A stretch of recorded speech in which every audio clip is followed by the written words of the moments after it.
Buen día a todos. Otra vez. Parece transparente, pero hubo mucho trabajo ahora para que estemos en la clase de hoy, que se inaugura con dos nuevos aires, split, silenciosos. Así que voy a poder gritar un poco menos, capaz que salen mejor los sonidos ambiente y se los escucho un poco más a ustedes. Y sin ventiladores. Vamos a probar qué tal sale la clase de hoy. ¿Todo en orden? ¿Todo bien? ¿Alguna novedad? ¿Cómo les fue ayer? Mal, Brian. Sin comentarios. Espantoso estaba mal, y Alejandro también. Luis, más o menos. Martínez, no sabe. Bueno, ya vamos. Eso que habla con chicos, en el ejercicio le dice de dos maneras distintas y da resultados distintos. Esperen que alguno de los dos te ve. Pregunto cómo les ha ido ayer. Seré muy enojado. Muy enojado. ¿Con quién? ¿Con vos mismo? Con el operativo. Eso es todo culpa de Erika. Usted arruinará con Erika. Bueno, no sé, ya veremos. A ver, esperemos los resultados, de qué tal. Ojalá que bien. Bien. Preguntas sobre la clase del lunes. ¿Nada? ¿Todo bien? ¿Se acuerdan un poco que vimos? ¿Qué vimos el lunes? Empezamos a ver pipelining. Y vimos que es una manera de mejorar la productividad, pero sin aumentar el uso de recursos, sino utilizándolos más eficientemente. ¿Se acuerdan? No era que comprábamos más lavarropas ni secarropas, sino que los utilizábamos más eficientemente y mejorábamos la productividad. Y si después comprábamos más, podemos mejorar aún más la productividad. Ahora, a la hora de diseñar un pipeline, a la hora de armar un pipeline, lo que buscábamos, o lo que deberíamos buscar siempre, nuestro objetivo de diseño, es tratar de hacer que el pipeline sea ideal. ¿Por qué? Porque eso nos facilita un montón de cosas, lo que me lleva a la máxima productividad posible, lo que me minimiza, me aumenta máxima la eficiencia, etc. ¿Qué es un pipeline ideal? Un pipeline que cumple por lo menos con estas tres características. Tiene todas las etapas, le llamamos M a la cantidad de etapas, todas de igual duración. O sea, es un pipeline que está balanceado. Es un pipeline que tiene que se lo alimenta, digamos, se le ingresan todas tareas idénticas. No tiene tareas que sean distintas, sino que son todas iguales. Y la cantidad de tareas, que le llamemos n, es muy grande, tendiente a infinito. De esa manera nos permite despreciar todos los tiempos de llenado y vaciado del pipeline. ¿Estamos? Entonces, siempre que tratemos de diseñar un pipeline o armar un pipeline, siempre tenemos que apuntar a lo que es el pipeline ideal, con esas tres características. Después hemos visto que, en general, la productividad de todo pipeline está limitada por la etapa más lenta. Si no están balanceadas las etapas y hay una que sea un poco más lenta que las demás, o dos que sean un poco más lentas que las demás, las más lentas me limitan la productividad del pipeline y esas se las llama cuello de botella. ¿No? Se puede solucionar el cuello de botella, hemos visto distintos tipos de soluciones y hemos visto que en general solucionar el cuello de botella me lleva a que aparezca otro cuello de botella en otro lado. Entonces habrá que ver hasta qué punto queremos seguir eliminando los distintos cuellos de botella, ya hay que ver un punto de costo-beneficio. Todas las soluciones estas aumentan productividad, aumentan la aceleración, pero aumentan también el costo. Entonces, esto es bueno, esto no. Entonces ya hay que empezar a ver si vale la pena o no, en base a los criterios anteriores. Después hemos visto qué pasa si las tareas no son idénticas. Entonces, si no se cumple esto, hay un cuello de botella. Si no se cumple esto, en general, lo que ocurre son riesgos que se los denominan, ocurren problemas que se los denominan riesgos estructurales. ¿Qué era un riesgo estructural? Era cuando dos tareas quieren utilizar la misma etapa al mismo tiempo. Eso no se puede, entonces ahí hay un choque. La forma, no sé si es la mejor manera, pero la forma usual de eliminar ese tipo de problemas es hacer que todas las tareas pasen por todas las etapas, aun que no hagan nada. Entonces, la ponemos acá, no hacen nada, pierden tiempo, empeoran su latencia, pero no generan este tipo de problemas.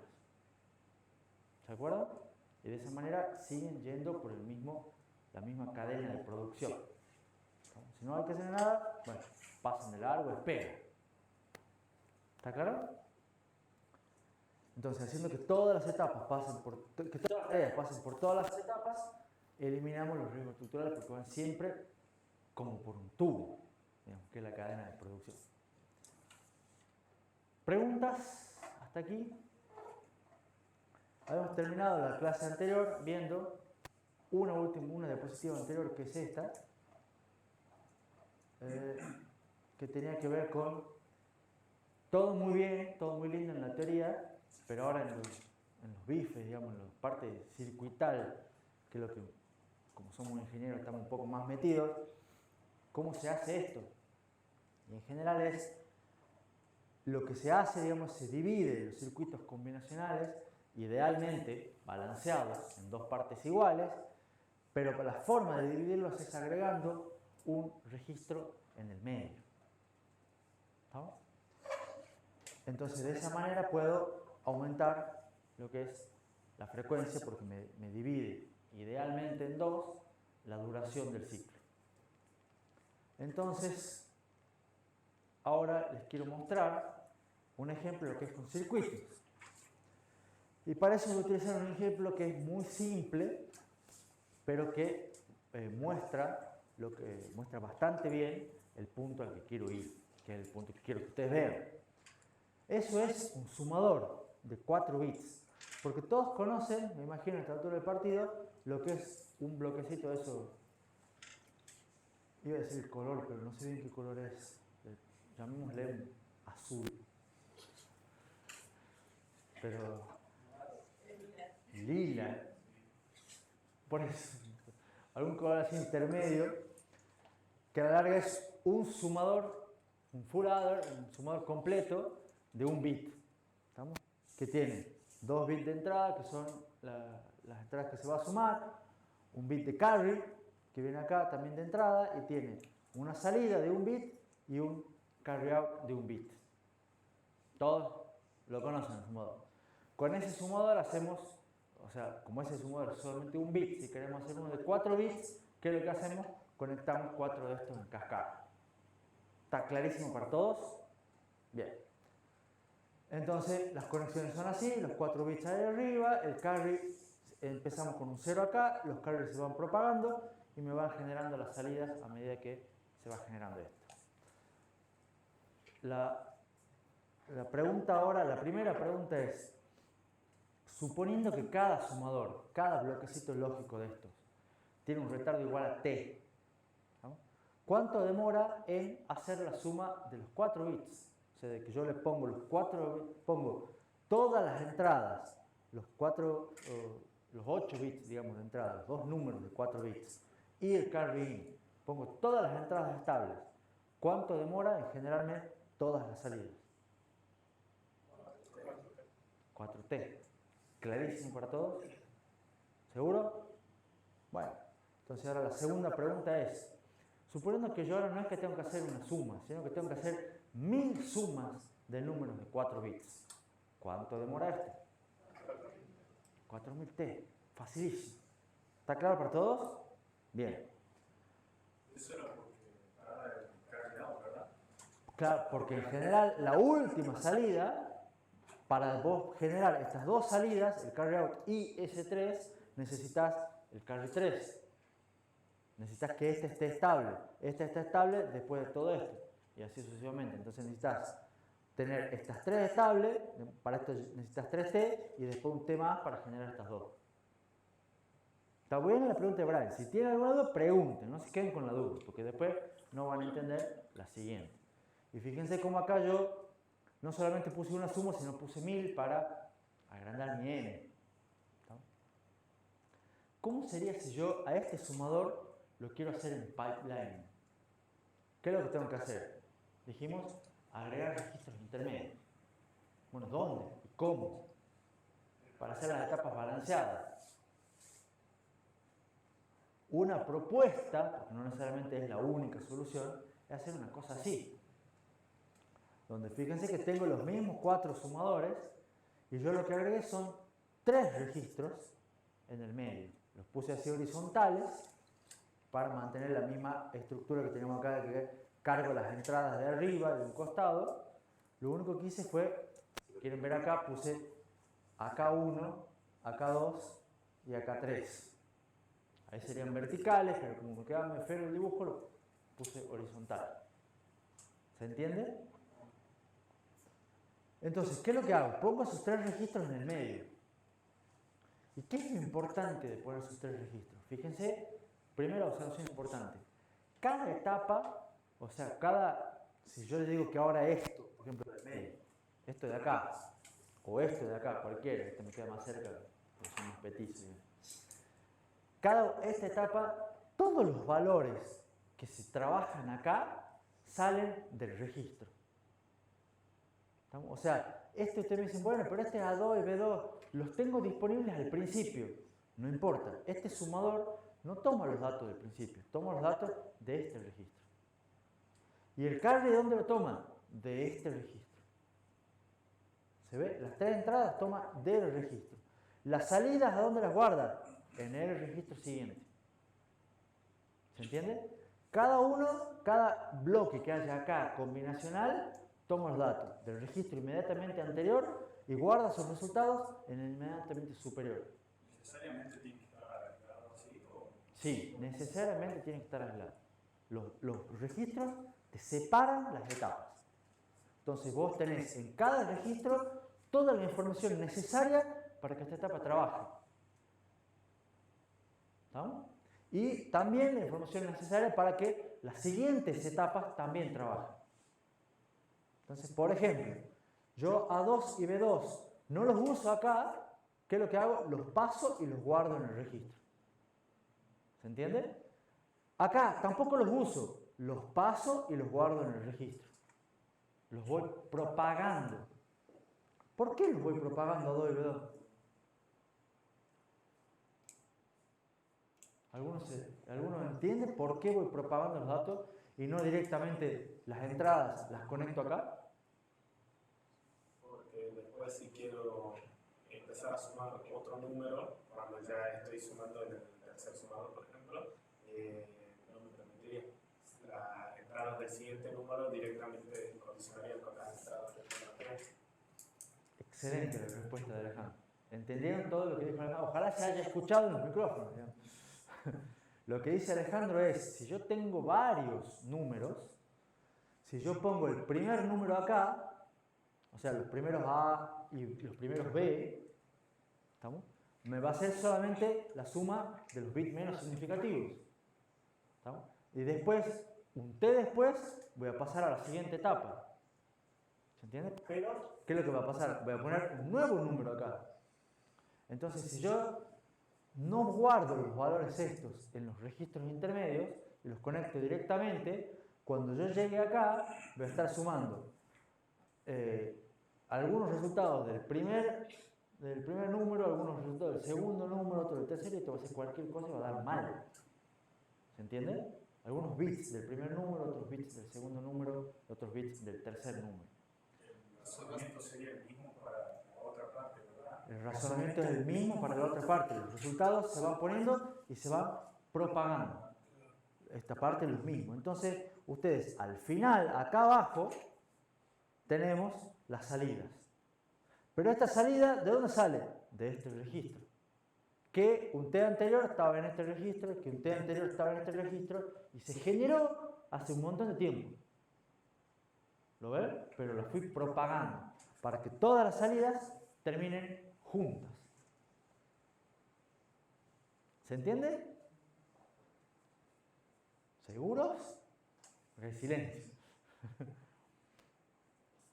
Ahora, vamos a suponer momentáneamente que el retardo de estos registros es despreciable, ¿estamos? Que es muy chico. Entonces, si esto demoraba T, esto demora mucho menos que T. Entonces es despreciable. En la realidad, Puede que no sea así, ya lo vamos a ver después. La pregunta ahora, suponiendo que el retardo de los registros intermedios es despreciable, ¿cuánto demora en hacerse una suma? 4t, dicen un par. ¿Están los demás de acuerdo? ¿Por qué? Porque sigue demorando lo mismo. Un t para hacer esto, para lo que es ahora mi primera etapa, un t para la segunda etapa, un t para la tercera etapa y un t más para que termine acá la cuarta etapa. Entonces, ¿cuánto me demora en hacer una suma? Los mismos 4t que antes. Que es lo que habíamos visto en la lavandería, en los ejemplos teóricos, que la latencia se mantiene. ¿Está claro? La latencia de la tarea es la misma. Pero ahora la pregunta es, si yo tuviera las 1000 sumas, ¿cuánto demora ahora? Rápida, Natalia dice 1003.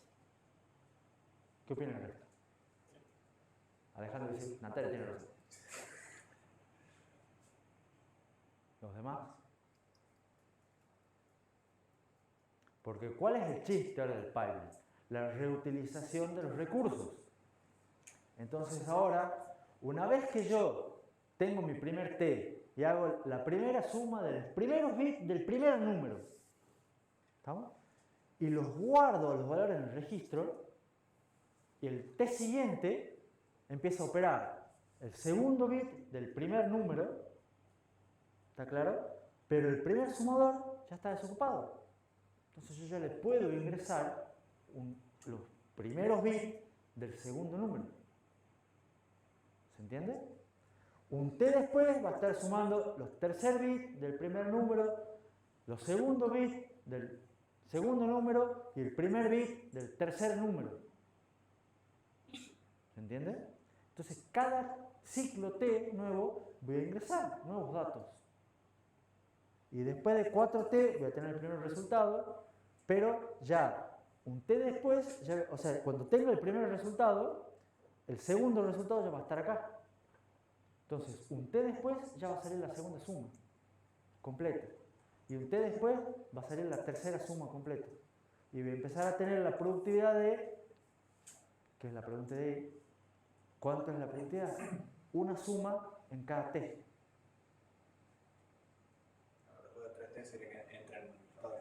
Después de 3t, que es el tiempo del llenado, que es el m-1, ¿se acuerdan?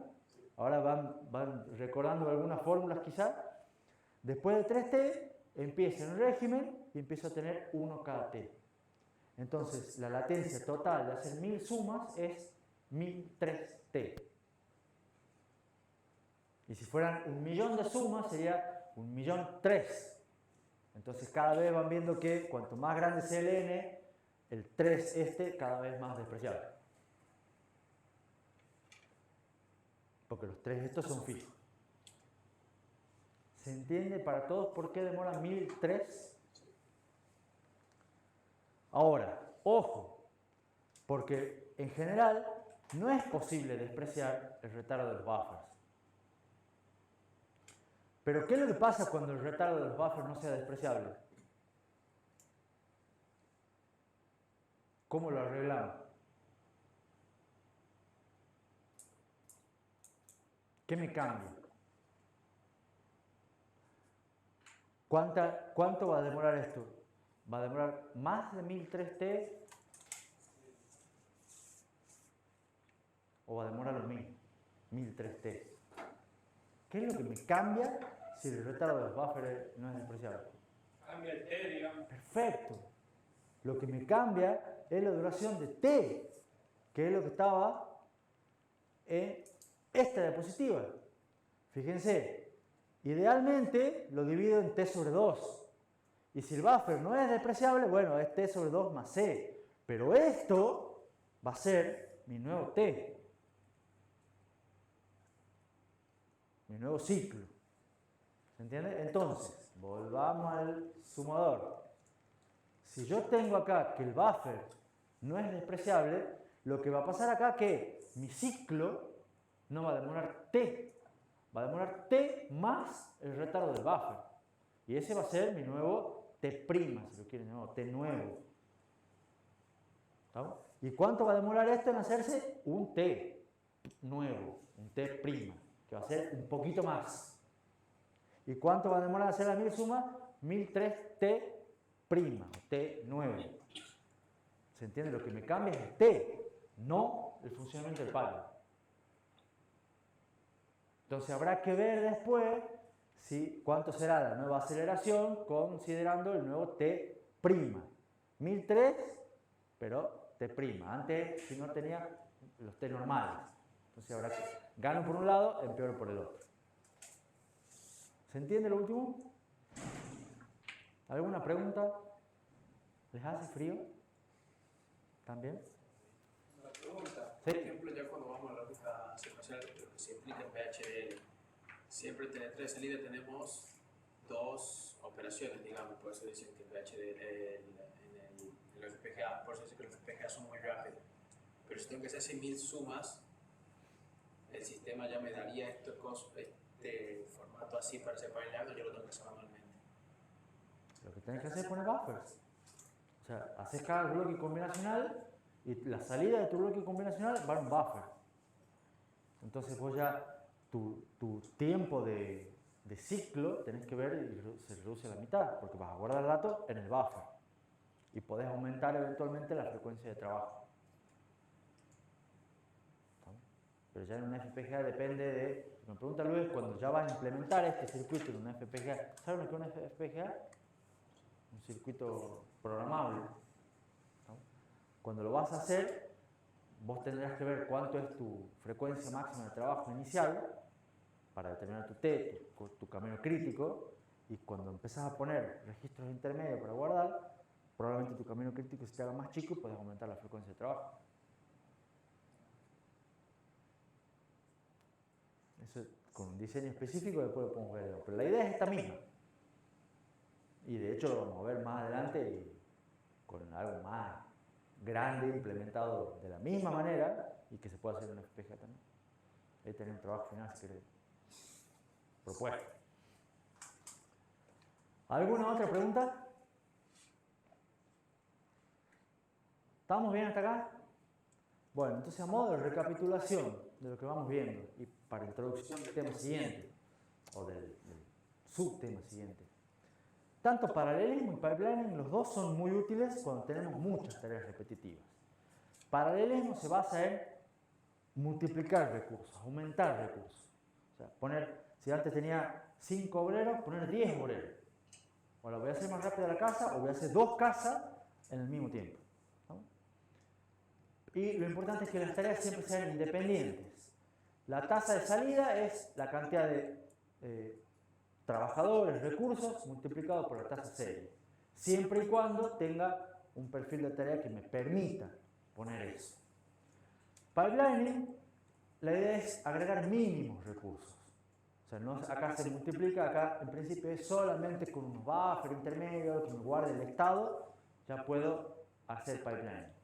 Un canasto para guardar la ropa entre tanda y tanda. Lo importante de la diferencia acá es que las tareas son secuencialmente dependientes. O sea, hay una secuencia que tienen que cumplir sí o sí. Y no puedo pasar de una a la otra sin saltearme cosas. La tasa de salida pasa a ser m por la tasa de serie, es lo mismo que acá arriba. Pero esto es en un pipeline ideal, o sea, sí las etapas están equilibradas, sí trabajamos en estado de régimen, todo lo que hemos dicho al principio de la clase. La pregunta es, o sea, fíjense que acá parecen los dos muy matemáticamente similares. ¿Estamos? Acá son independientes, acá son dependientes, secuencialmente dependientes, pero la idea es que los dos mejoran cuanto más grande sea m. O sea, cuantos más trabajadores ponga, en principio más rápido voy a andar. Cuantas más etapas lo pueda dividir el pipeline, en principio mejor va a andar, más aceleración voy a tener. ¿Lo ven? La pregunta es, ¿puede m ser tan grande como yo quisiera? O sea, con paralelismo algo hemos visto, no valía tanto la pena. Y hemos visto que dependía del perfil de la tarea. Para pipelining, podemos hacer m que sea la tasa de salida, porque la aceleración era igual en el pipeline ideal a la cantidad de etapas. Entonces, en vez de partirlo en 3 etapas, lo partimos en 5 o en 10. o en 20. ¿Podemos? ¿Conviene hacer M tan grande como quieran? Como quisiéramos.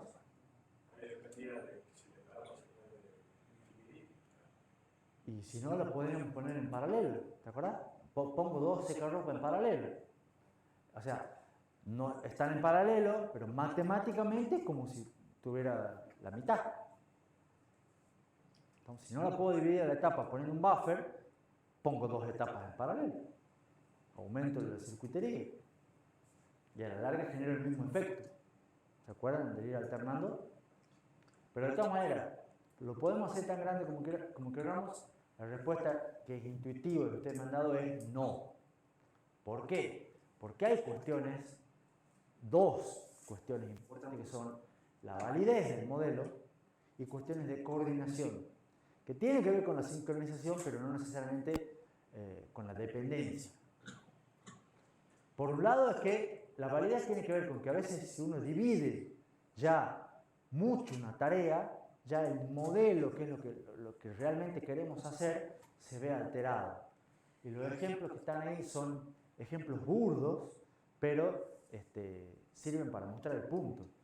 Si yo tengo eventualmente tantos obreros trabajando para construir la casa, ¿vale la pena? Y ya cada obrero se encarga de poner un ladrillo, por ejemplo.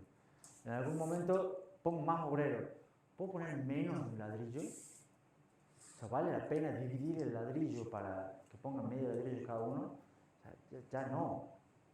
O si tengo que, cada obrero me da una vuelta de tuerca. ¿Vale la pena dar menos de una vuelta de tuerca? ¿O ajustar menos de una tuerca? Entonces llega un punto en el cual dividir mucho ya no tiene sentido. ¿Se entiende? Ya pierde, o sea, por tratar de dividir y mejorar, perdemos la noción de lo que estamos haciendo. ¿Se entiende? Entonces hay que mantener siempre la validez del modelo. Y además, nos pasa que si seguimos dividiendo, lo que al principio podía ser algo despreciable, como bueno, yo tengo acá un retardo muy grande, el buffer no importa. Pero lo dividamos en dos, los buffers tampoco importan. Bueno, lo dividamos de vuelta y de vuelta. Y en un momento dado el buffer empieza a ser, ya no es despreciable. Entonces ya antes ganaba el doble, bueno, ahora ya empiezo a ganar cada vez menos. ¿Se entiende? Todas esas cuestiones pasan si dividimos mucho. Además, son necesarias ciertas barreras de sincronización. Es lo de la secuencialmente dependiente, que uno dice, bueno, van pasando por estas etapas, a veces es necesario que a cierto punto haya una cierta sincronización para que se cumplan ciertos otros requisitos de la línea de producción. Y esa sincronización debe estar expresada en el perfil de tarea. Por ejemplo, de vuelta, todo el ejemplo burdo y grosero, pero para mostrar el punto. No podemos empezar a construir el techo de una casa si no tenemos todas las paredes. Por más obreros que tenga, por más gente que tenga trabajando en poner paredes, no puedo poner gente que haga el techo si no están las paredes. No puedo poner una etapa preparando el techo si no están listas las paredes. O no puedo poner las ventanas si no están las paredes. ¿Se entiende? Entonces siempre tiene que haber ciertas cosas de esto se tiene que cumplir sí o sí. Y para eso está el perfil de la tarea.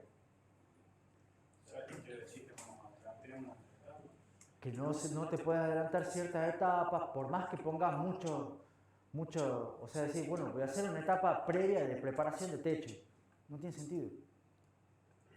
O sea, ya pierde de vuelta la validez. O sea, para hacer el techo tenés que esperar que esté lo demás. Para hacer el agujero para las aberturas tenés que esperar, para poner la ventana tenés que tener la pared. No podés ir poniendo, bueno, voy a suponer que está acá y después lo relleno con la pared. No funciona así. ¿Se entiende? Lo mismo en la ley de Andel. ¿Qué es lo que implica la ley de Andel? Poner los recursos donde valga la pena. Entonces, capaz que convenga poner muchos obreros que hagan paredes y después vemos el tema del techo y las aberturas. Quizás, habrá que ver. Y otro ejemplo también, que tiene que ver con los temas de los promedios y demás, que uno a veces cae en la trampa. Hay una frase que también es más popular en inglés, digamos, pero la traducción es que 9 mujeres no pueden tener un bebé en un mes. Porque ¿cuánto demora un embarazo normalmente? 9 meses. Entonces, si uno dice, bueno, ¿cómo podemos hacer para aumentar la productividad? Bueno, contrato 9 embarazadas y 9 embarazadas en 9 meses, ¿cuántos bebés van a tener? 9 bebés. Entonces pongo paralelismo y estoy aumentando mi producción. Entonces en 9 meses tengo 9 personas nuevas. Entonces en promedio, ¿cuánto estoy teniendo? Un bebé por mes. Pero la realidad es, yo contrato 9 personas o 9 mujeres que quedan embarazadas al mismo tiempo. Dentro de un mes, ¿cuántos bebés voy a tener? Ninguno. ¿Está claro? O sea, en promedio van a tener uno por mes. Sí, está claro. 9 mujeres embarazadas al mismo tiempo, dentro de 9 meses, y si Dios quiere, por supuesto, van a tener 9 bebés. Pero no funciona el promedio, no es que van a salir un bebé por mes. ¿Se entiende? Hay cosas que uno no puede evitar y hay latencias que tienen que esperar. Eso tiene que ver con la validez del modelo. Entonces son todas cosas que hay que tener en cuenta que a la larga dependen de quién, de la tarea que uno quiere mejorar. ¿Estamos? Entonces hay que ver todas las cosas, hasta qué punto se puede dividir, qué es lo que es necesario sincronizar, hasta qué punto puedo poner paralelismo.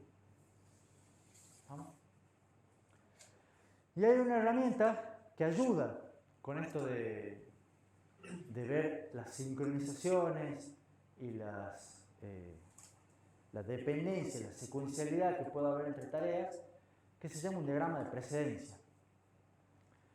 El diagrama de precedencia, así como el perfil de la tarea, es utilizado para determinar dependencia entre tareas. ¿No? Es un complemento al perfil de la tarea. Y hay 3 tipos de dependencias que se pueden ver en un diagrama de este tipo. Las dependencias, el primer tipo de dependencias se llama las dependencias verdaderas, son las reales, en las cuales hay un verdadero pase de información entre una tarea y la otra. Ya vamos a ver con ejemplos cuáles son.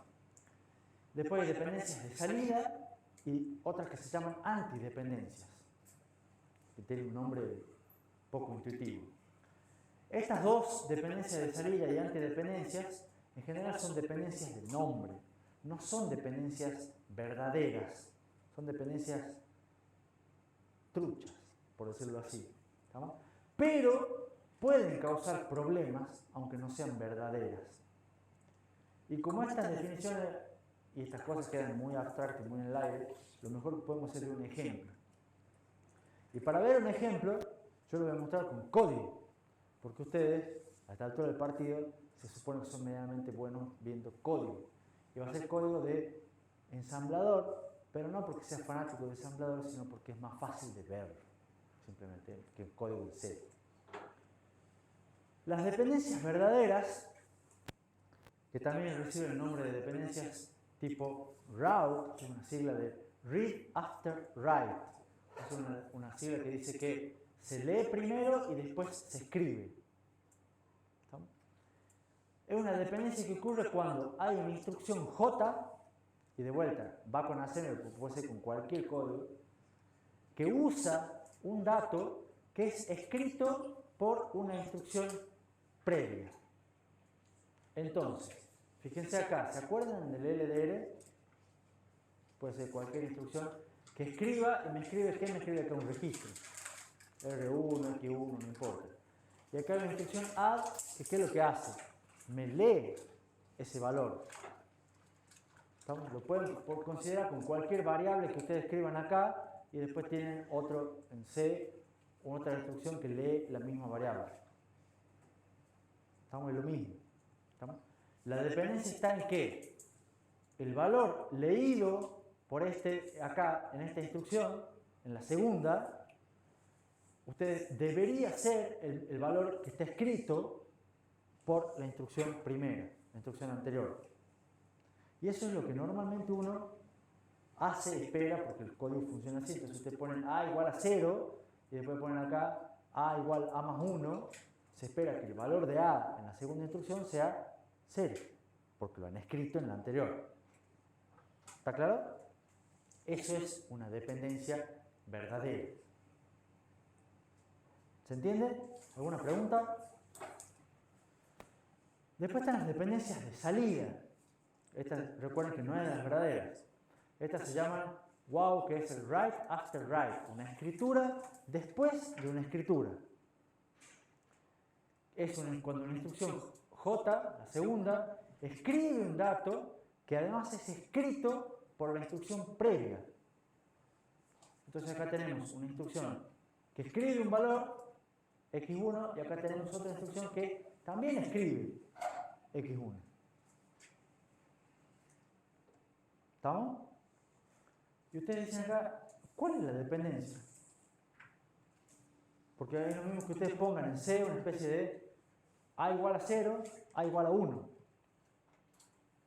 ¿Dónde está la dependencia? Están escribiendo dos veces el valor de la misma variable.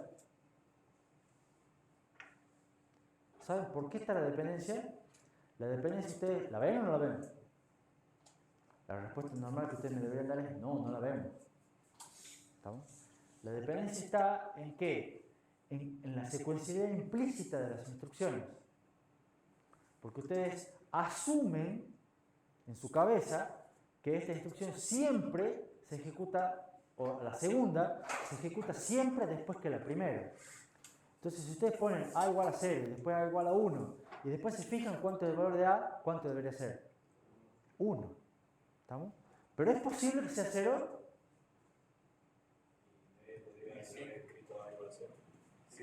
A ver, x3 igual a 0. ¿Cómo? O sea, en el ejemplo de ahora, si x3 igual a 0, es x3. Si x3 igual a 0, ¿ah? No importa si es x3, no te quedes de este ejemplo. Yo pongo A igual a 0, A igual a 1. Y me fijo el valor de A. ¿Es posible que A valga 0? ¿O siempre va a valer 1? Ustedes ahora me deberían contestar siempre va a valer 1, con seguridad. Porque es como funcionan todos los lenguajes de programación que ustedes conocen. ¿Estamos? Pero la realidad es que no. ¿Por qué? Porque en todos los lenguajes de programación que ustedes conocen son secuenciales. Se ejecuta primero una instrucción y después ejecutamos la siguiente. ¿Estamos? Pero puede haber otros lenguajes que no sean así. Por ejemplo, VHDL, que es otra cosa, pero no funciona así. Y ustedes lo que yo quiero que empiecen a pensar es, o pequeña introducción con esto, que empiecen a pensar en paralelo. Porque de eso se trata este tema. Paralelismo. ¿Estamos? Y no es fácil, pero rompan la secuencialidad. Si por algún motivo, en algún universo paralelo que está de moda, se pueden ejecutar estas dos instrucciones al mismo tiempo, ¿qué va a pasar? Puede ocurrir que a veces se escriba esta primero y esta después. Entonces en realidad se haga el A igual a 1 antes que el A igual a 0 y cuando yo me fije el valor, A valga 0. Y ustedes dicen, pero eso no puede pasar, porque yo he puesto en este orden. Sí, no debería pasar, pero quizás pasa. ¿Se entiende? Por eso no es una dependencia verdadera, porque no es lo mismo que esta. Acá si ustedes ponen A igual a 0 y después se fijan el valor de A, acá tiene que valer 0. No puede ser que alguien me cambie el valor de A en el medio. ¿Estamos? Acá debería ser, pero se podría ejecutar en paralelo y capaz, no sé.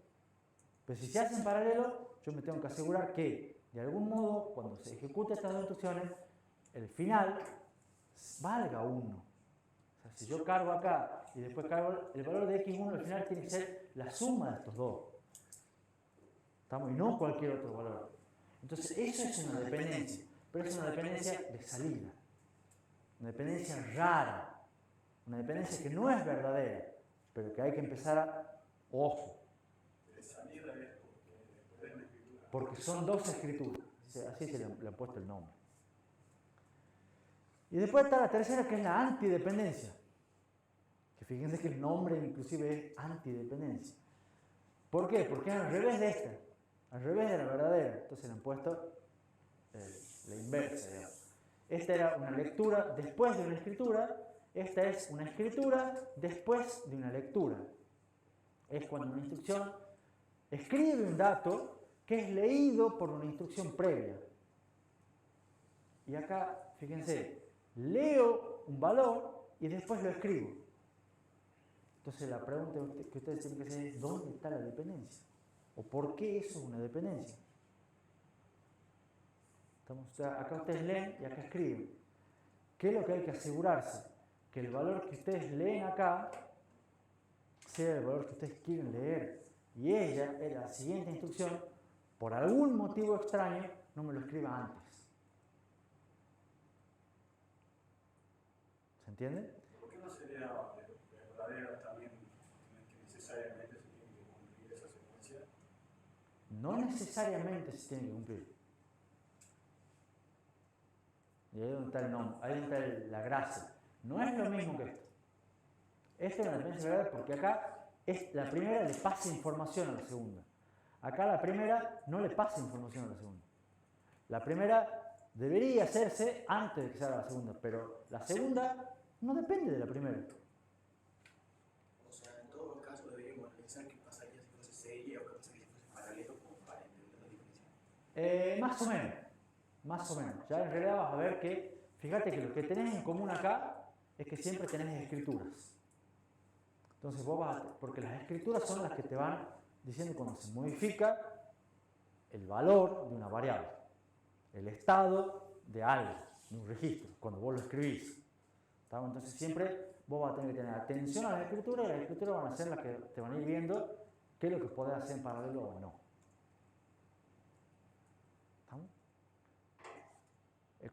Tenemos un ejemplito a continuación que me sacó el reloj. Dice, ayer creo que no anda. Me sacó el reloj. Está tirado por ahí, porque me movió la cámara. Detalle pequeño porque no entraban los aires. Pero bueno, la cuestión es que hay un ejemplo que viene a continuación, creo. ¿Alguna pregunta antes de que sigamos con esto? Tenemos un ejemplo, tenemos un programa, pseudocódigo. Estamos ya acá, depende de cualquier lenguaje. Donde son todas las instrucciones que demoran un T. Y trabajan siempre sobre el registro, o sea, un pseudocódigo de assembler. Pero la idea es que igual van a poder trabajar ustedes. Tenemos una instrucción que multiplica B, B y C. ¿Qué es lo que hace? B igual B por C. Esa es mi primera instrucción. Voy a poner una pelotita, voy construyendo un diagrama de precedencia paso a paso, que pongo una pelotita acá. Y ahora tengo mi segunda instrucción. ¿Estamos? Un T después. ¿Qué es lo que hace? B, B, D. O sea, suma B con D y me guarda el resultado en B.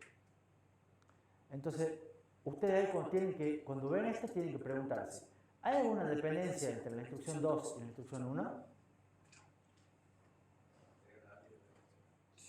Entonces hay que ver. Y empecé a analizar por la primera. Veamos primero las dependencias verdaderas, que esas son las reales, las importantes. ¿Hay alguna dependencia de read after write? O sea, la segunda, ¿lee algún valor que es escrito por la primera? Sí, B. Entonces, la primera escribe B y la segunda lo lee acá, en el segundo operando. Entonces, hay una dependencia de tipo raw, una dependencia verdadera. ¿Está claro? Luego, vamos a ver la segunda. ¿Cómo era la segunda? Dependencias de salida. Cuando la segunda instrucción escribe un valor que escribe la primera también. ¿Ocurre eso acá? También, porque la primera escribe B y la segunda también se da por escribir B. Entonces, fíjense que tenemos dos dependencias entre la segunda y la primera. Y vamos a ver la tercera. Hay una antidependencia. ¿Qué era la antidependencia? Era un write after read. O sea, que la segunda escriba un valor que lee la primera. ¿Ocurre eso también? Sí, también en B. Entonces, fíjense que entre este par de instrucciones tenemos las tres dependencias. Y para hacer el diagrama hago un nodo o sea, los dos nodos, y construyo una flecha con las dependencias. ¿Me sigue? ¿Vamos bien hasta acá? Entonces agrego una tercera instrucción. Add ccd, que creo que me hace, me suma C, me suma D. Y me lo guarda el resultado en C. Y vamos de vuelta. ¿Tiene alguna dependencia? Y acá empieza un pequeño detalle. ¿Tiene alguna dependencia con la primera? Porque hay que hacer si tiene dependencias con las dos instrucciones anteriores. Con la primera sí. ¿Cuál es la dependencia? Lee y escribe. Entonces, a ver. Primero veamos, ¿tiene una dependencia de tipo read after write? O sea, con la primera. ¿Vos cuál decías, Mauro? El nodo 1, eso se refería. ¿Tiene alguna dependencia con la primera? Sí, decís vos. ¿Qué tipo de dependencia tiene con la primera?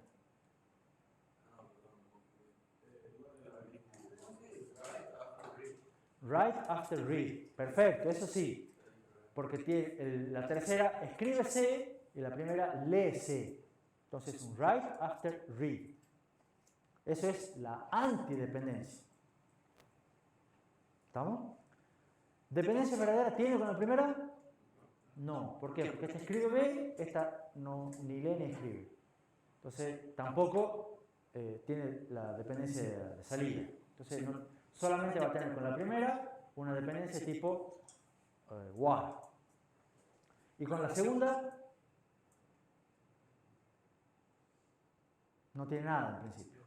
Y ahora le hago una pregunta. Acá C, que este C que lee la tercera, está leyendo el valor de C. Y la primera también lee el valor de C. ¿Eso es algún tipo de problema o dependencia de algo? No, es una lectura, después de una lectura, no pasa nada.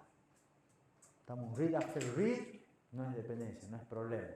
Pero a veces, en un quiz que puede haber el viernes, o en un práctico, les meten una de esas y a veces algunos caen en el post. Entonces, ¿qué es lo que tenemos acá? Una dependencia, tenemos entre 1 y 3 una dependencia, pero una dependencia write after read. Y tenemos una cuarta. En caso de que hubiera una dependencia de 3 con 2, también se la dibuja. Sí.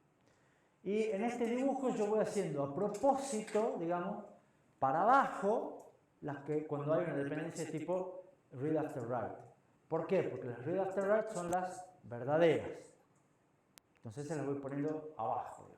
Después vamos a ver cómo se lo puede dibujar de varias maneras, pero lo importante es las conclusiones que se sacan después. Tengo una cuarta instrucción que divide, o sea, toma D, lo divide en E y guarda el resultado en D. ¿Con qué tiene dependencia?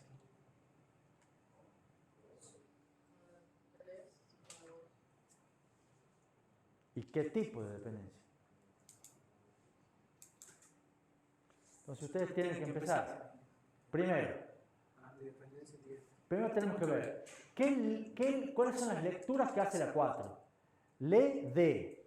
Entonces, ¿alguna de las anteriores me escribe D? No. ¿Alguna de las anteriores me escribe E? No. Entonces yo ya sé que en la dependencia read after write no tengo. ¿Está claro? Entonces, esta escribe D. ¿Alguna de las anteriores lee D? Sí. ¿Cuál? La 2 y la 3.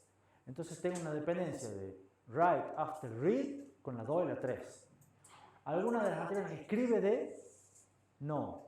Entonces, dependencia de write after write no tengo. Tengo 2 war con 2 y 3. ¿Vamos bien? ¿Seguros? Una más. Lee C y lo copia en A. Entonces, ¿qué lee? C. ¿Alguna de las anteriores escribe C? Sí. La 3. Entonces hay una dependencia. ¿De qué tipo es?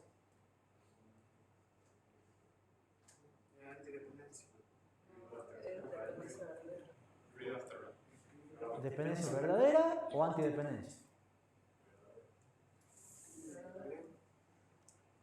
Esta es una lectura después de una escritura. Es un read after write. Es una dependencia verdadera. Entre la 3 y la 5. ¿Cómo era, profe, el análisis? Primero vemos si es que alguna anterior escribe. Yo me fijo acá, ¿qué es lo que leo primero? Acá leo C. Entonces me fijo, ¿alguna de las anteriores escribe C? Si alguna de las anteriores escribe, entonces yo estoy haciendo una lectura que viene después de una escritura. Read after write es la dependencia verdadera. ¿Sí? Y este escribe A. ¿Alguna escribe A? No. Entonces, la write after write no tengo. ¿Alguna lee A? Tampoco. Todas las anteriores, entonces no tengo más dependencias que esa verdadera. Vamos con las 6. Son 7 nomás. Acá leo E, leo A. ¿Alguno escribe E? ¿Cuál escribe E? No. Sí. Entonces E no. Listo. Entonces ya sé que con E no tengo nada. Con A, ¿alguno escribe A? Sí. ¿Cuál escribe A? La 5. Entonces tengo una lectura después de una escritura. Tengo ahí, adelante. Pero tengo un raw entre 5 y 6 seguro. Y ya he hecho un spoiler de este que escribe D. Entonces, ¿alguna escribe D? Sí, la 4. Entonces tengo una lectura, una escritura después de escritura, wow, y tengo una escritura después de lectura también con la 4. Y ustedes dicen, con 3 también, porque estas 3 leen, pero como ya hay la WAR entre la 4 y la 2 y la 4 y la 3, o sea, ya existe la WAR acá y la WAR acá, entonces solamente pongo la WAR acá. Porque ya está el camino así. Para la misma dependencia, sobre el mismo registro. Entonces no hace falta poner. ¿Algún ventilador empezó a andar? ¿Algún fantasma prendiendo el computador? Y la última, copio X en D. ¿Alguna lee X? Parece que no. ¿Alguna lee D? Sí. La anterior escribe D, entonces tengo por lo menos una escritura después de escritura entre las 6 y las 7. Para terminar esta diapositiva, si yo esto lo ejecuto en una cosa paso a paso, ¿cuánto demora en ejecutarse? 7 ciclos, porque son 7 instrucciones y habíamos dicho en las suposiciones que cada uno demoraba un T. Y ahora, si yo lo pudiese ejecutar esto en paralelo, mi diagrama de dependencia me dice que, como yo lo construí, la 2 y la 3 se pueden ejecutar en paralelo. ¿Por qué? Porque no hay ninguna dependencia real entre ellas. Y la 4 y la 5 se pueden ejecutar en paralelo. ¿Por qué? Porque no hay ninguna dependencia real entre ellas. Entonces, yo podría ejecutarlo. Si yo hago el camino 1, ejecuto 2 y 3, ejecuto 4 y 5, ejecuto 6, ejecuto 7, porque tengo dependencia real acá, entre 1 y 2, dependencia real entre 3 y 5, real entre 5 y 6, y bueno, me queda esta entre 6 y 7, que es de nombre. Entonces, yo esta la puedo ejecutar la 2 y la 3 en paralelo, puedo ejecutar la 4 y 5 en paralelo, y si lo hago en paralelo lo puedo hacer en 5T. ¿Y 6 y 7 no podría ser en paralelo? No, porque hay una dependencia de nombre en principio. Pero no puede ser en paralelo todavía. Aguanta un cacho. Este diagrama de presencia además me da el grado de paralelismo. ¿Por qué? Porque me dice ¿cuántas cosas puedo hacer yo en paralelo como máximo? 2. No puedo hacer más de 2 tareas en paralelo.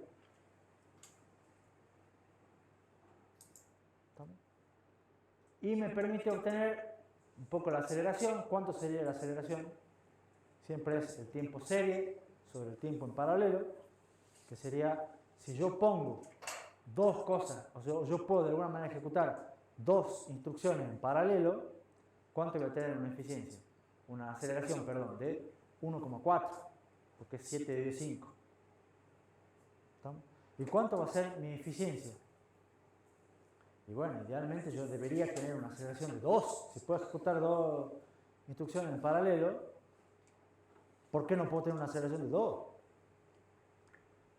Entonces la eficiencia va a ser más baja, porque estoy haciendo 1,4, pero podría ser 2. ¿Se entiende? O sea, si yo puedo hacer dos instrucciones en paralelo en 5T, yo podría ejecutar 10 instrucciones. Es mi máximo trabajo posible. ¿Y cuánto estoy ejecutando? 7. Entonces, ¿cuánto es mi eficiencia? 70%. ¿Está claro?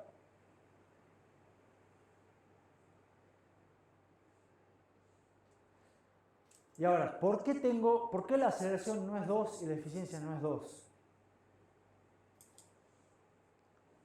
Por las dependencias. ¿Estamos?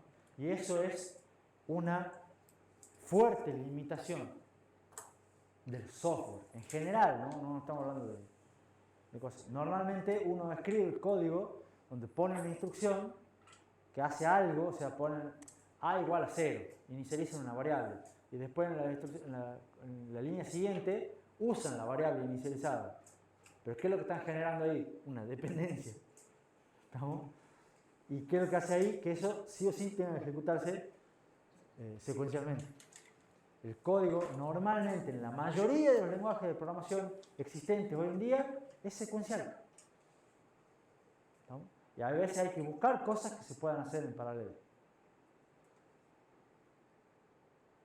¿Preguntas? Vamos a seguir con el ejemplo, porque sigue con el ejemplo, pero seguimos después del recreo. Para que ustedes descansen, se calienten un poco afuera y vean cuán fresco está. Entre paréntesis, a mí me está haciendo un poco frío. Yo lo subiría unos grados, digamos, pero lo discutimos a la vuelta. Cuando salgan y vuelvan, van a decir, está bien así, lo vemos. Pausa y... Grabación. Puntero. Estamos con el ejemplo. Hay varios que se han acercado en el recreo a hacer preguntitas, sacar dudas, todo lo demás. Si dicen que han entendido bien esto, lo cual espero, de todas maneras no es obvio que lo van a entender en 15 minutos, que yo les dije, requiere su tiempo de maduración. En el práctico creo que hay, por lo menos un par, el práctico ya está publicado, el práctico nuevo que rinde la semana que viene, hay un par de ejercicios de esto, van a practicar y como les digo hay muchas cosas que las vamos a seguir viendo durante el resto del semestre. El ejemplo apunta no solo para mostrarles la idea general del diagrama de dependencia, explicarles las dependencias y mostrarles que las dependencias verdaderas son las que realmente importan. Y para eso hay... me voy a hacer. No sé qué estoy haciendo.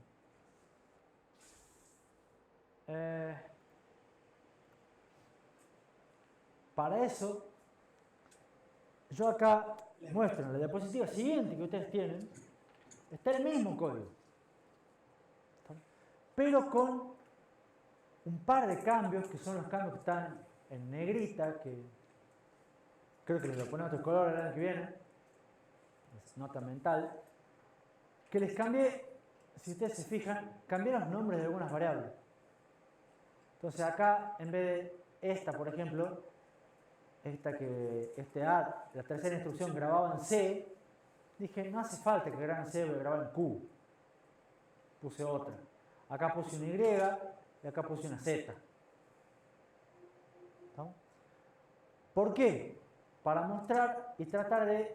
Algunas de estas eran dependencias de nombre, que eran las dependencias WAR, las write after read, y las WOW, write after write, que son dependencias que yo les dije que se las llama, que no son verdaderas, empezamos por ahí, que son dependencias de nombre. ¿Por qué se las denomina también dependencias de nombre? Porque ahora son dependencias que vienen por usar la misma variable. Pero la realidad es que no es obligatorio usar la misma variable.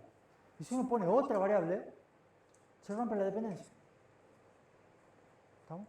Entonces, cambiando 3 letras acá en el código, la Q, la Y y todo lo demás, yo puedo hacer este diagrama. ¿Estamos? No lo vamos a hacer paso a paso acá. Eventualmente queda como tarea para la casa. Si ustedes quieren, ustedes dicen, hace como 6 años que no me daban tarea para la casa. Pero lo pueden probar ustedes. Y lo que tiene de curioso esto son 2 cosas. El diagrama.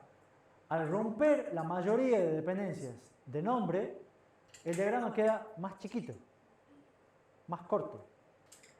¿Por qué? Porque yo tenía acá, vuelvo a lo anterior, tenía una dependencia en raw verdadera entre 1 y 2, una verdadera entre 3 y 5 y una verdadera entre 5 y 6. ¿Estamos? Y acá tengo la verdadera entre 1 y 2, la verdadera entre 3 y 5 y la verdadera entre 5 y 6, porque esas no las puedo romper. ¿Está claro? Y todas las demás las puedo ir rompiendo, cambiando el nombre. ¿Estamos? Y al romper esas dependencias pasan 2 cosas, o 3 cosas. Una es que puedo aumentar el grado de paralelismo, porque ahora ya puedo ejecutar hasta 3 cosas de manera simultánea, porque ya no tengo dependencias. Al aumentar el grado de paralelismo, disminuye el tiempo total.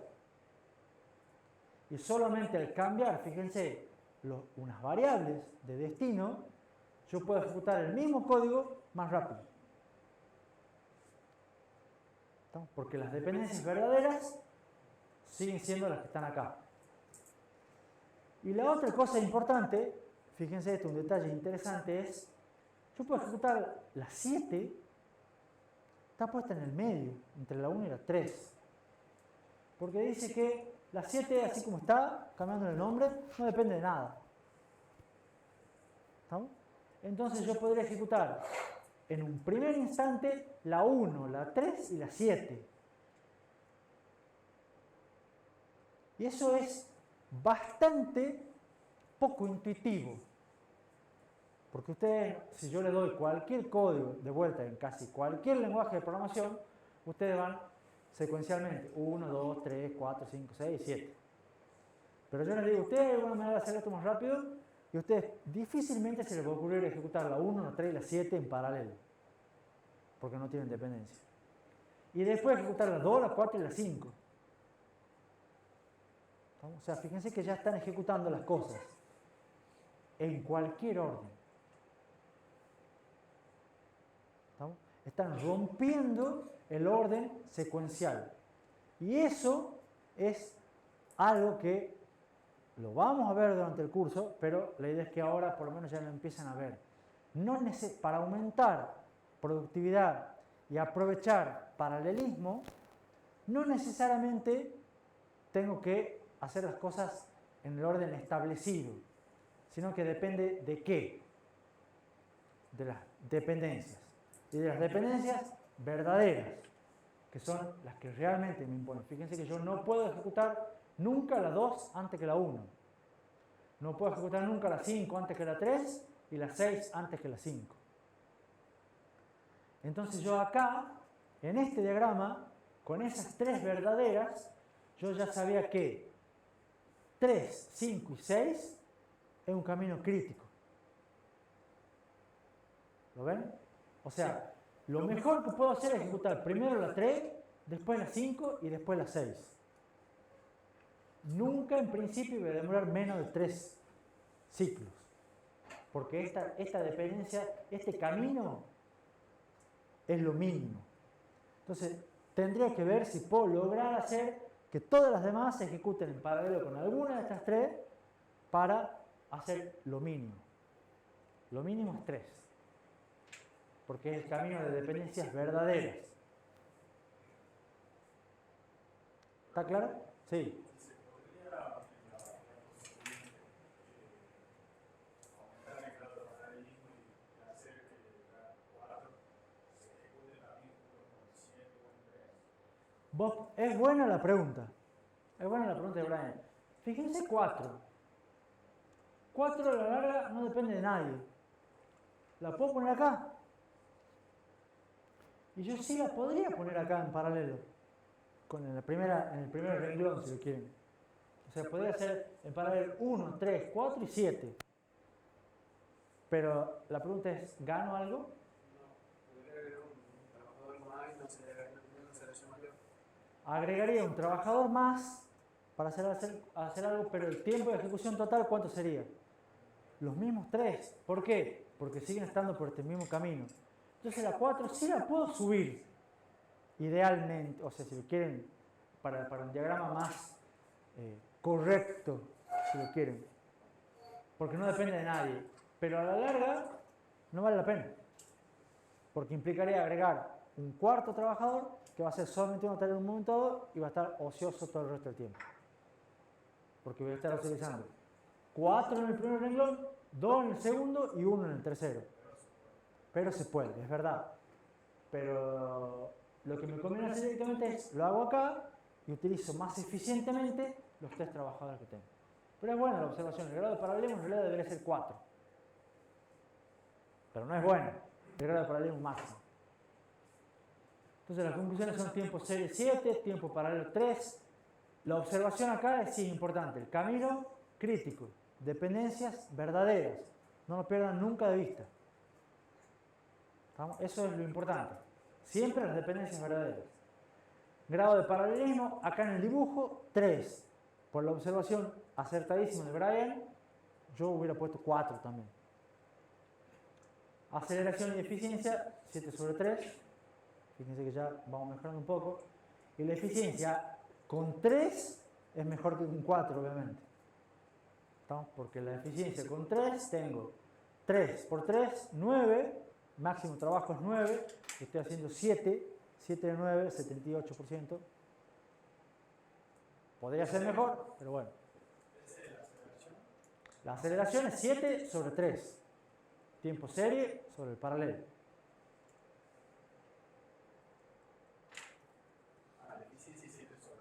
La eficiencia es 7 sobre 9. 7 sobre 3 por 3. Sí, Joaquín. A la hora de, digamos, analizar las dependencias, siempre tenemos que ver primero si hay dependencia verdadera, después, o sea, respetar ese orden. En realidad vos tendrías que hacer un análisis muy parecido como he hecho acá. Empezar por cada instrucción y ver qué escribe, qué lee y ver con todas las anteriores. Y vas construyendo un diagrama así, completo. Cuando lo tengas completo, decís, che, estoy lleno de dependencias que no son verdaderas. Marcar con otro color las verdaderas, o analizar, fíjate cuáles son las realmente importantes, como la verdadera, y ahí empezar. ¿Puedo reducir todas las otras? Es decir, capaz cambio el nombre a este y lo reduzco y lo empezaba a poner mejorcito. Ese es todo el análisis. Y eso es la pregunta, o sea, ¿nos cambian algo que existe, por ejemplo, entre una instrucción y otra, que haya 3 tipos de dependencia? No. O que haya 2. O sea, lo importante más que nada es respetar la Lo importante es respetar las dependencias verdaderas. Claro, y Las otras dos ya... Exactamente, sí. Las verdaderas son las originales, las post. Exactamente. Esas son las que no te las puedes saltear, no las puedes eliminar de ninguna manera. ¿Por qué? Porque hay un real pasaje de información entre una y otra. Le pasan información. ¿Entendés? Entre las otras hay una relación, pero capaz que la podemos romper esa relación. Entonces, cambiando la variable, rompemos la relación. Le hace frío.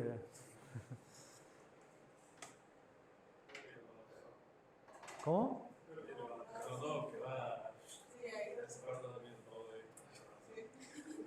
¿Quieren que apaguemos los aires un rato?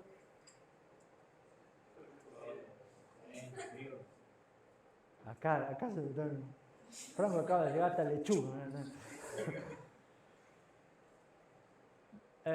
Bueno, y la observación final es, fíjense que estamos ejecutando y terminando instrucciones totalmente fuera de orden. O sea, acá ya no tenemos una receta secuencial, sino que estamos suponiendo, tengo una bolsa de instrucciones, un conjunto donde hay algunas que dependen de otras. Entonces, idealmente, ¿cómo puedo hacer para ejecutar todos paralelos? Y las ejecuto las 7 al mismo tiempo que la 1. Eso es si puedo. Ya vamos ya. Ahora quédate con la diagrama de precedencia. Tenemos todo un semestre para ver cómo se controla eso. En realidad vamos a ver todo antes del primer parcial, pero son un mes. Pero sí lo vamos a ver. Cómo se controla eso. ¿Alguna pregunta?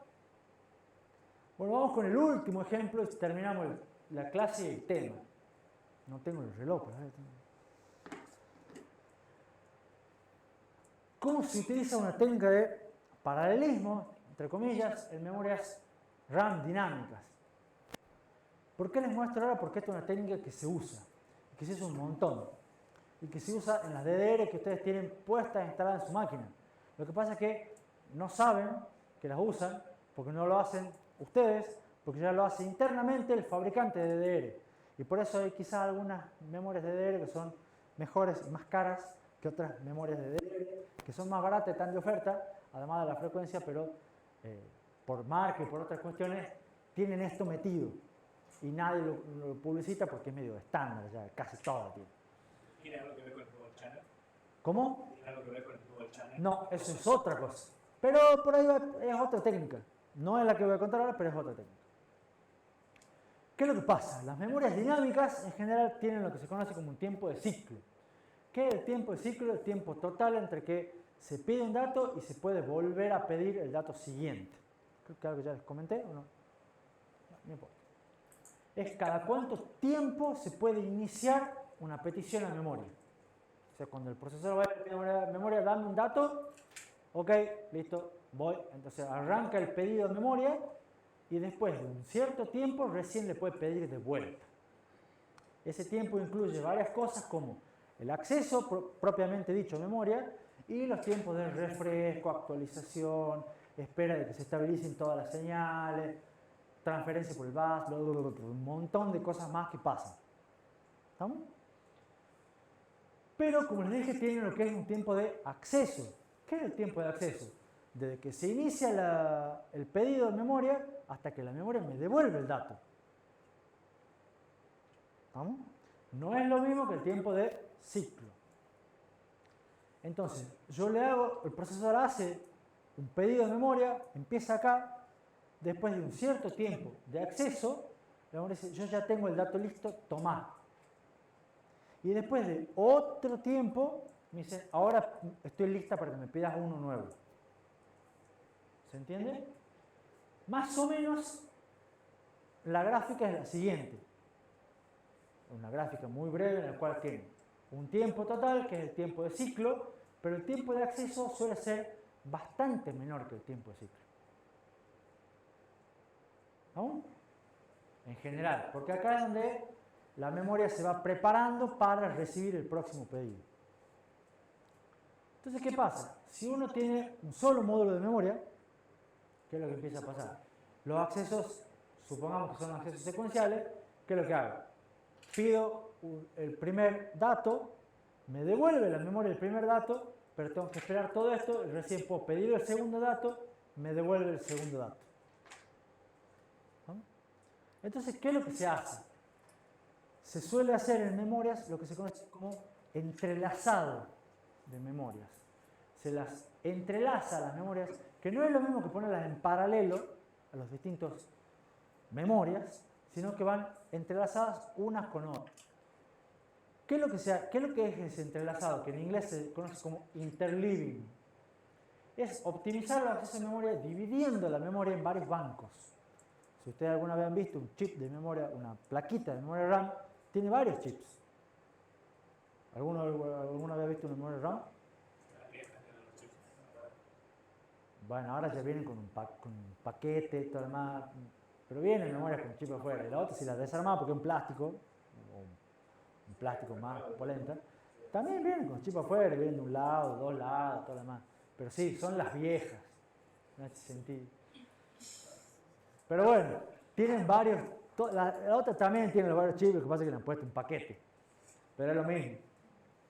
tienen varios chips que son los distintos bancos y la idea es aprovechar esa diferencia entre tiempo de ciclo y tiempo de acceso. ¿Cómo? La idea es, mientras espero el tiempo de ciclo de un banco de memoria de un chip, accedo al siguiente. Y eso es como una especie de pipelining, en realidad. ¿Por qué? Porque aprovecho la diferencia entre tiempo de ciclo y tiempo de acceso. Y la relación entre esos dos me va a dar una idea de cuántos bancos poner. O sea, si, por ejemplo, si la relación entre el tiempo de acceso es la mitad del tiempo de ciclo, me conviene poner 2 bancos de memoria. Si la relación entre el tiempo de acceso es un cuarto del tiempo de ciclo, me conviene poner 4 bancos de memoria. ¿Estamos? Y los bancos son conjuntos disjuntos. O sea, no es que ustedes hacen una copia de la memoria, sino que separan la memoria. ¿Estamos? Y supongamos que yo diga accedo a la primera mitad acá, la segunda mitad en este otro banco. Si es que lo separo en 2. Que en realidad no es así. Ya les voy a decir cómo se hace. ¿Estamos? Pero son accesos separados. Entonces, en realidad es, si yo voy a acceder a cierta dirección de memoria, voy a parar a este banco. Y otra dirección de memoria va a parar al otro banco. ¿Se entiende? Para poder que entre los dos funcionan como una sola memoria, pero son separados, son entrelazados, no en paralelo, no hay memoria duplicada. ¿Se entiende? Entonces, si yo tuviera, por ejemplo, 4 módulos de memoria, lo que podría hacer sería una cosa así. Accedo al primero, el primero me devuelve, y cuando me devuelve el dato del primero, yo ya hago el acceso al segundo. El segundo me devuelve el dato, hago el acceso al tercero. Me devuelve el tercero, hago el acceso al cuarto. Me devuelve el acceso al cuarto y acá ya terminó el primero, entonces vuelvo a acceder al primero. Y eso es una especie de pipeline, más o menos. Suponiendo que cada acceso de un byte, acá tendríamos una palabra, podríamos Por ejemplo. hacer una palabra y recién volver a utilizar el primer banco. Exactamente. ¿Se entiende la idea? Y esto es una mezcla entre paralelismo, pipelining. No es pipelining porque no tiene una cosa. No es paralelismo porque no son obreros idénticos, sino que está separado. Pero es una mezcla de los dos. Con la misma idea, básicamente. Ahora, ¿cómo se separan esos módulos? Como dice ahí, se utilizan en general los bits menos significativos de la dirección de memoria. O sea, no es que va la primera mitad de la memoria y la segunda mitad, como sería un mapa de memoria, sino que se utilizan los menos significativos y dice, las direcciones pares van para un lado, las impares van para el otro. Si son 2. Lo más probable es que si no accedo a una dirección de memoria, acceda a la siguiente dirección. Exactamente. ¿Cómo? No lo escuché. Habla más fuerte, Alejandro, se escucha en el micrófono. Que si yo accedo a la dirección de memoria 001, lo más probable es que la siguiente dirección a la que acceda sea 010. O sea, si accedo a la dirección 1, lo más probable es que pueda acceder a la dirección 2. Entonces, Che, ¿por qué? por el principio de la propiedad. Alguien que me presta atención. Digamos. ¿Qué es lo que dice Alejandro? Lo voy a decir yo más fuerte y más claro por las dudas. Dice Alejandro que es mejor dividir así con los bits menos significativos. ¿Por qué? Porque es probable que si yo accedo a una dirección de memoria, la 1, es probable que después acceda a la siguiente. ¿Y por qué le digo que es probable que acceda a la siguiente? Por una cuestión del principio de localidad. No solamente si accedo a los elementos de un vector, si busco una instrucción cualquiera, ¿cuál es probable que sea la dirección siguiente? La instrucción siguiente. ¿Se entiende? O sea, en muchas cosas la secuencialidad está implícita en todo el software. Entonces es muy probable que si yo accedo a una dirección de memoria cualquiera, la dirección siguiente sea la más buscada. Entonces la dirección siguiente no la quiero poner en el mismo banco, la voy a poner en otro banco para poder hacer el entrelazado. Entonces conviene separar, si tengo 2 bancos, pares e impares, para acceder a una y después a la otra, y después a la primera y después a la otra. ¿Se entiende? Es importante que los accesos sean, o sea, que con accesos secuenciales esto va a funcionar bárbaro. Esto lo que hace es, no me aumenta ni la capacidad ni el costo nada de memoria, creo que me aumenta el ancho de banda de memoria. ¿Por qué? Porque fíjense, en lo que antes yo devolvía un dato, que es el tiempo de ciclo, ahora estoy devolviendo 4 datos. Entonces, en el mismo tiempo, devuelvo más datos. Eso es aumentar latencia o productividad.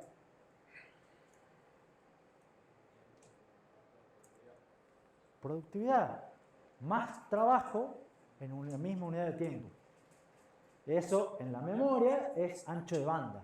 Más datos en el mismo tiempo. Más datos por segundo. Es como una especie de pipeline de 4 etapas en el ejemplo. Esto funciona ahora con accesos consecutivos a memoria. Pero ¿qué pasa? Ustedes dicen, bueno, no siempre tengo accesos consecutivos a memoria. ¿Qué pasa si los accesos no son consecutivos? Bueno, no va a funcionar tan bien. No va a ser tan fantástica la aceleración. Va a ser menor. Se han hecho estudios y han dicho que con un factor de interleaving de 100, o sea, poniendo 100 bancos de memoria entrelazados, se logra, con accesos al azar, se logra un promedio de una mejora de 12. Como para tener una idea extrema. En este caso, si los accesos fueran secuenciales, ¿de cuánto sería la mejora?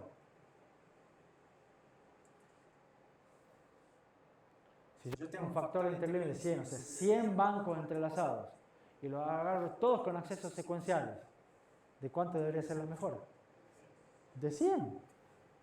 Lo haría 100 veces más rápido. ¿Se entiende? Pero como no son secuenciales, son al azar, bueno, mejora 12.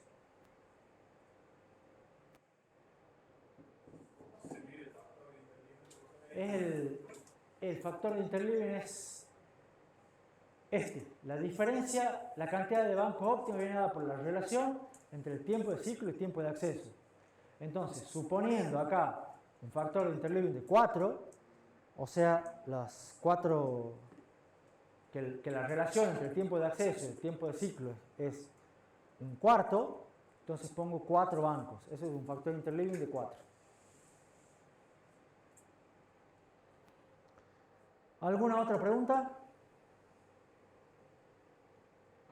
¿Se entendió un poco? Esto es otro ejemplo real, digamos que esto se usa en las memorias. Lo que pasa es que ya es parte de todo lo que se hace mágicamente, todo lo que viene adentro del chip. Entonces, para terminar, ¿qué vimos en este tema? Paralelismo y pipeline. ¿Estamos? En los dos vimos técnicas para mejorar productividad. Las dos, para mejorar performance. Y lo importante siempre son métricas importantes para los dos. Cuánto es la productividad, cuánto es la latencia, cuánto es la aceleración y cuánto es el rendimiento. Son todas métricas que vamos a empezar a trabajar continuamente ahora nosotros. Herramientas que vimos, perfil de la tarea y diagrama de precedencias. Las dos las tienen que empezar a manejar. En un pipeline ideal vimos que se ejecuta, se termina una tarea en cada ciclo T. ¿Cuáles son los problemas del pipeline ideal? Cuello de botella, tareas diferentes o no tener suficiente cantidad de tareas para justificar el pipeline. Si tenemos paralelismo y lo mezclamos con pipelining, eso es lo que se conoce como una solución superescalar en procesadores. Ya lo vamos a ver después. ¿Qué ejemplos vimos? Vimos el ejemplo del sumador para ver, eso lo vimos esta mañana temprano, cómo separar un circuito agregando buffers intermedios. Y vimos el ejemplo del interleaving de memoria como algo que se usa en hardware real hoy en día. La diapositiva de agradecimiento, porque no todo lo hice yo. Y terminamos el tema 3. ¿Alguna pregunta? Bueno, me queda decirles que nos vemos el viernes, misma hora, mismo canal. Vamos a ver si prendemos o no prendemos los aires. Después alguno haga la prueba de escuchar, hace un ratito, a ver si se escucha mejor.